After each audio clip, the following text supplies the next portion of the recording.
Andrew Perkins, thank you so much for joining us. You are originally from CRS, but you are currently the Safety and Security Advisor to the Caritas Emergency Response Team in Ukraine. So if you can tell us, how long have you been in Ukraine? What is the situation like on the ground? And can you describe for us the atmosphere in the city? What is it like?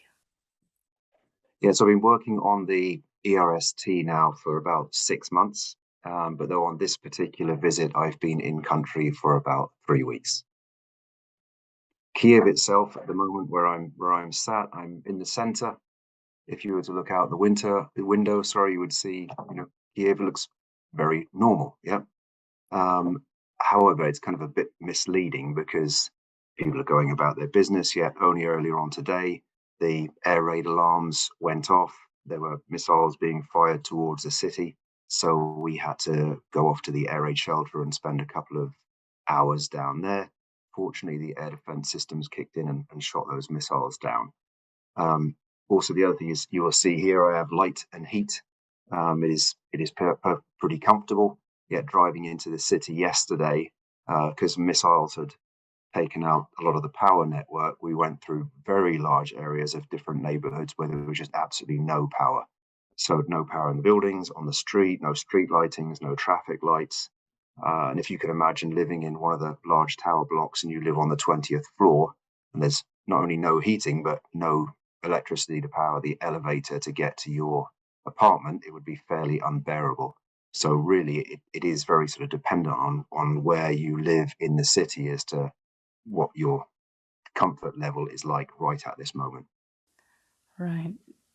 That's well, like you just said, people. It is quite misleading. It seems quite peaceful, but the reality that people are living with sirens going off, you're not knowing what the situation is like, and considering the volatile the volatile situation there. Can you describe for us what has changed, particularly within the last month, or what are the developments? What has led to these changes?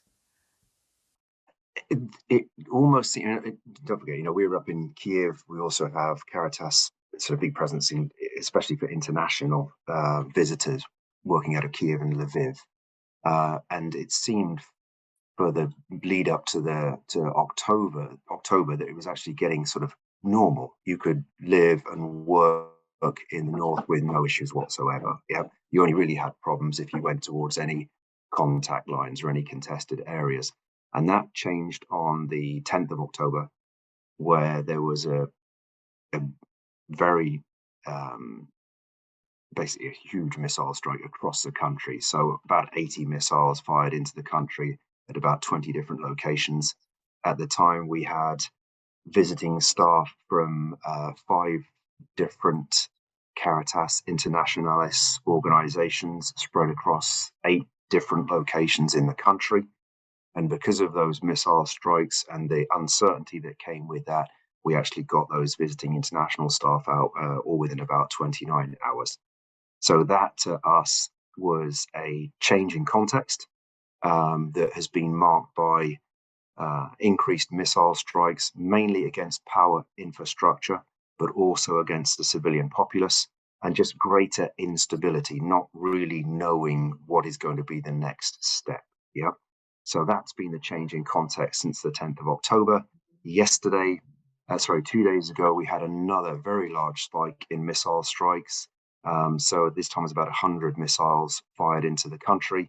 I was in Kharkiv at the time on a Caritas call, and then just the lights went out in the middle of the call because the missiles had knocked out the power. Sorry.